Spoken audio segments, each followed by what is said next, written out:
Hello students, welcome to my YouTube channel ignited mind classes. और आज हम पढ़ने वाले हैं जेके बोस क्लास 12th फिज़िक्स और उसका मॉडल टेस्ट पेपर। और ये है सीरीज़ नंबर 1। तो देखिए, आप अगर एग्ज़ाम की तैयारी कर रहे हैं तो मॉडल टेस्ट पेपर जितने भी होते हैं ना, सॉल्व कर लीजिए उनको। ठीक है, तो जितने भी मैं यहाँ पे डालूँगा वो एग्ज़ाम ओरिएंटेड ही होंगे। तो ये है कि आपको आइडिया मिल जाएगा किस तरह के शॉर्ट, वेरी शॉर्ट, लॉन्ग और कैसे क्वेश्चन आ सकते हैं एक्सपेक्टेड। तो एटलीस्ट यहाँ से आपको आइडिया मिल जाएगा कि कैसे एग्ज़ाम की तैयारी करनी है। ठीक है, तो चैनल पे नए सब्सक्राइब कीजिए। तो सबसे पहले आपने क्या करना है, जनरल इंस्ट्रक्शंस पढ़नी है। उसके बाद जब जनरल इंस्ट्रक्शन पढ़ते हैं तो काफ़ी सारी चीज़ें आपको क्लियर हो जाती हैं क्या करना है। जैसे सारे क्वेश्चन कंपलसरी हैं। अब क्वेश्चन पेपर जो है वो डिवाइड होता है 4 सेक्शन में, मतलब ये कितने सेक्शन में, 4 सेक्शन में डिवाइड है। उसके बाद साइंटिफिक कैलकुलेटर अलाउड है, बोर्ड रूल्स के मुताबिक अगर होगा तो आप करना, नहीं तो रहने देना। उसके बाद नंबर 4, आपको आंसर लिखना है साफ़ सुथरा और मत पढ़ा जाना चाहिए। ठीक है, तो चलिए सेक्शन ए स्टार्ट करते हैं वेरी शॉर्ट से। तो 10 क्वेश्चन होंगे, तो हो सकता है 10 हो। तो जो पैटर्न वाला क्वेश्चन पेपर है वो नेक्स्ट वीडियो में आएगा। ठीक है, 12th का। तो पहला शॉर्ट है, वेरी शॉर्ट है, डिफाइन इलेक्ट्रिक फ्लक्स। तो इलेक्ट्रिक फ्लक्स जो है एक लाइन में आपने ख़त्म करना है, 1 या 2 लाइन में। ठीक है, उसके बाद what is drift velocity of electrons. Electron की जो ड्रिफ्ट वेलोसिटी वो क्या होती है, पता है आपको? नहीं पता तो वीडियोस आगे आएंगे, आंसर क्वेश्चन आंसर साथ साथ में होंगे। उसके बाद है आपको स्टेट करना ओम्स लॉ। तो देखिए 2-2 लाइनों में 1-2 1-2, मतलब जैसे भी होता है ना, आपने लिखना है, छोड़ना नहीं है कोई भी क्वेश्चन। उसके बाद क्वेश्चन नंबर 4, आपको लिखना है यूनिट कैपेसिटेंस का। ठीक है ना, कैपेसिटर पढ़ा ना, उसकी कैपेसिटेंस होती है ना, तो उसके बारे में लिखना है। उसके बाद नेम वन यूज़, मतलब एक यूज़ बताना है इलेक्ट्रोमैग्नेटिक इंडक्शन का। Electromagnetic induction means EMI। ठीक है, आगे क्वेश्चन नंबर 6, आपको बताना है फोकल लेंथ किसकी, कन्वर्जिंग लेंस की। कन्वर्ज क्या होता है, एक तो डाइवर्ज है, कन्वर्ज होता है ये कन्वर्जेंस होना, और डाइवर्जेंस होता है ये। आगे क्वेश्चन नंबर 7, आपको क्या चीज़ बतानी है, डी ब्रॉगली का वेवलेंथ के बारे में बताना, जो किसके साथ एसोसिएट करती है, पार्टिकल ऑफ मोमेंट P। उसके बाद नंबर 8, आपको डिफाइन करना हाफ लाइफ इसकी, रेडियो एक्टिव सब्सटेंस की। तो बहुत इंपॉर्टेंट है क्वेश्चन ये। 9, आपको इंट्रिंसिक सेमीकंडक्टर के बारे में बताना है, इसका मतलब क्या है। उसके बाद है नंबर 10, स्पीड बतानी है आपको इलेक्ट्रोमैग्नेटिक वेव्स की वैक्यूम में। वैक्यूम या स्पेस दोनों एक ही चीज़ें हैं। ठीक है, तो जैसे ऊपर वेरी वेरी शॉर्ट थे तो यहाँ पर वेरी शॉर्ट है। ठीक है, तो यहाँ पे जो वेरी शॉर्ट है ये 2-2 मार्क्स के हैं, 9 क्वेश्चन है, तो 20-30 वर्ड के लिखने हैं आपने। ठीक है, जैसे क्वेश्चन नंबर 11 है, एक पॉइंट चार्ज है प्लस क्यू, इसको ये कहाँ पे है, सेंटर में, किसके, हॉलो स्फेरिकल शेल के। तो आपको इलेक्ट्रिक फील्ड बताना है उस शेल के अंदर। ठीक है, क्वेश्चन नंबर 12 है, आपको ये बताना है कि कैसे रेजिस्टेंस जो है कंडक्टर का चेंज करता है टेम्परेचर के साथ। ठीक है, आगे क्वेश्चन नंबर 13, आपको लेंज लॉ के बारे में बताना है। तो 3-3 4-4 लाइनें लिख सकते हैं, 40-50 वर्ड में हो जाएगा।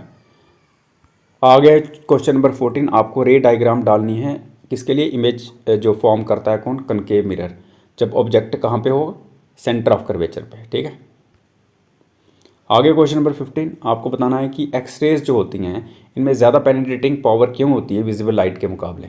ठीक है, आगे क्वेश्चन नंबर 16, आपको बताना है कि ये बाइंडिंग एनर्जी क्या होती है पर न्यूक्लियन। ठीक है, आगे क्वेश्चन नंबर 17, आपको वर्किंग बतानी है फोटो डायोड की, थोड़ी सी ब्रीफ में, 30-40 वर्ड में। आगे क्वेश्चन नंबर 18, एक कैपेसिटर जो है कनेक्टेड है बैटरी के साथ।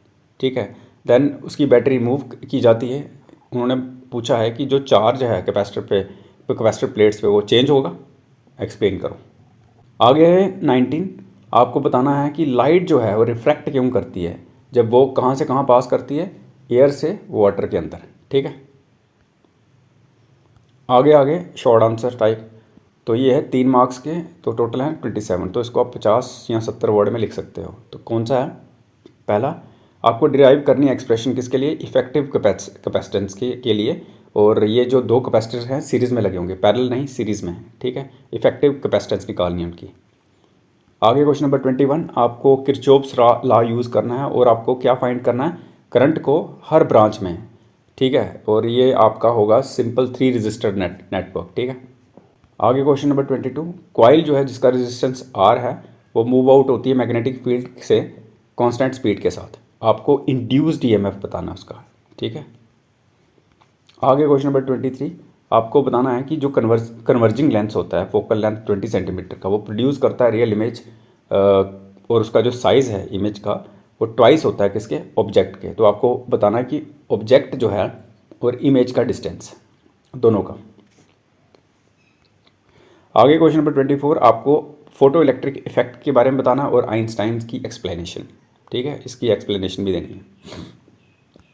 आगे क्वेश्चन नंबर 25, आपको डिफरेंस बताना है अल्फ़ा डीके और बीटा डीके के बारे में और एग्जांपल भी देनी है इनकी। तो 50-70 में लिख लेना, ठीक है। आगे क्वेश्चन नंबर 26, एक्सप्लेन करना आपको वर्किंग प्रिंसिपल किसका, ट्रांजिस्टर एनपीएन का, ठीक है, और इसमें कॉमन एमिटर मोड में। आगे क्वेश्चन नंबर 27, आपको क्या करना है, डी ब्रोगली हाइपोथेसिस को यूज़ करना है क्या फाइंड करने के लिए, वेवलेंथ ऑफ इलेक्ट्रॉन जो एक्सीलरेट कर रहा है किसके थ्रू, पोटेंशियल डिफरेंस के। आगे क्वेश्चन नंबर 28, आपको इलेक्ट्रोमैग्नेटिक वेव्स के बारे में बताना और डिस्क्राइब करना है इनका ट्रांसवर्स नेचर। आगे सेक्शन डी लॉन्ग आंसर पे आगे 5 नंबर का है और यहाँ पे 3 दिए हैं, ठीक है, तो 100-150 वर्ड का लिखना है। अब ये देखिए यहाँ पे आपको पूछा है डिराइव करना है फॉर्मूला इलेक्ट्रिक फील्ड के लिए, किसकी वजह से, जो इन्फिनाइटली लॉन्ग स्ट्रेट वायर है और इसमें गॉसेस लॉ लगाना है आपने, ठीक है।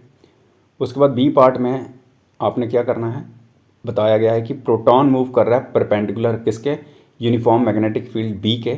आपको पाथ बताना है, डिस्क्राइब करना है पाथ और डिराइव करनी है एक्सप्रेशन किसके लिए, रेडियस ऑफ ट्रेजेक्ट्री। आगे नंबर 30, आपको डिराइव करना है lens maker formula thin lens के लिए, ठीक है, पतले लेंस के लिए। उसके बाद बी पार्ट में ही आपको दिया गया है बीम ऑफ लाइट जो है 2 वेवलेंथ्स की, जैसे रेड और वायलेट की, वो पास कर रही है किसके थ्रू, प्रिज्म के थ्रू। और इसमें आपने क्या करना है, एक्सप्लेन करना है कि कैसे angle of minimum deviation change करता है इनके लिए, ठीक है।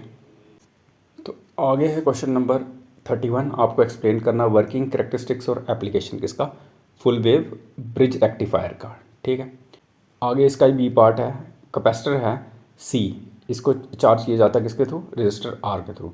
तो आपको ड्राइव करनी है एक्सप्रेशन किसके लिए, वोल्टेज के लिए अक्रॉस, जो किसके अक्रॉस है, कैपेसिटर के, as a function of time, ठीक है।